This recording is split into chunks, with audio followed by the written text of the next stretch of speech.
প্রতিটি মুহূর্ত আতঙ্কময় হয়ে উঠেছে। আচ্ছা বাচ্চারা, তোমরা মন খারাপ করো না, একদিন অবশ্যই সব স্বাভাবিক হয়ে উঠবে, আর আমরাও আবার বেড়াতে যাব আগের মতো।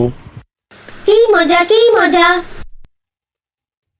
এসো আয়শা, আমাকে একটু সহযোগিতা করো।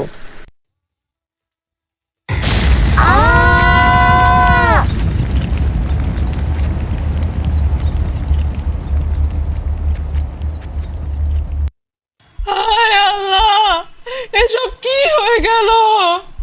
কেউ কেউ কি আমার বাচ্চাকে দেখেছো? খোদা, আমার তো সব শেষ হয়ে গেল, সবাই চলে গেল, আমি কেন একা বেঁচে রইলাম? আমাকে কেন একা রেখে দিলে এই দৃশ্য দেখার জন্যে? হো হো হো হো। মা, মা গো, কোথায় তুমি? কে আছো? একটু ধরো, আমার বাবা ওই ধ্বংসস্তূপের ভেতর আটকা পড়ে আছে। কেউ একটু এসো, ধরো, সাহায্য করো। কি হয়ে গেল আল্লাহ! জালিমরা আমাদের শেষ করে দিয়ে গেল। আমাদেরকেও তুমি কেন তুলে নিলে না আল্লাহ?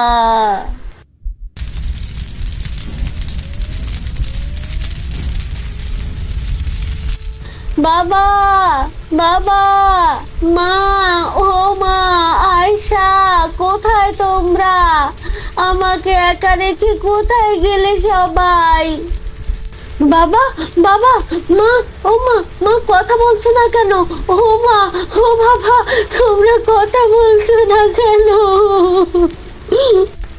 ও, তোমরা কথা বলো। আয়শা, কথা বলো। বাবা, মা, আয়শা, কথা বলো তোমরা। ছোট্ট শিশু, তুমি কি ঠিক আছো?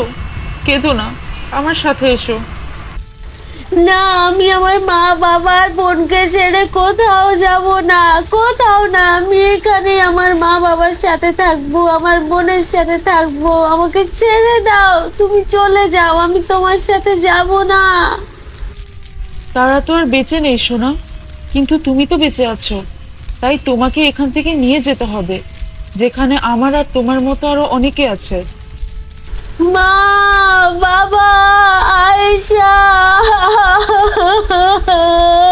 আয়েশা, মা, ও বাবা। এই ছিল ছোট্ট আহমেদের জীবনের করুণ কাহিনীর শুরু, যেখানে সে স্বৈরাচারীদের হামলায় তার পরিবারকে হারিয়ে ফেলে। তারই মতো আরেকজন স্বজনহারা আন্না। আহমেদের করুণ চাহনি তার হৃদয়ে গেঁথে যায়। চোখের সামনে ভেসে উঠে সদ্য হারানো সন্তানের চেহারা। আন্না আহমেদকে নিয়ে কাছাকাছি একটি শরণার্থী শিবিরে যায়, যেখানে যুদ্ধে স্বজনহারাদের থাকার জায়গা দেয়া হয়, খাবার পোশাক প্রদান করা হয়, চিকিৎসা প্রদান করা হয় এবং যথোপযুক্ত শিক্ষার ব্যবস্থা করা হয়ে থাকে। আন্না এবং আহমেদের শুরু হয় নতুন এক পথ চলা।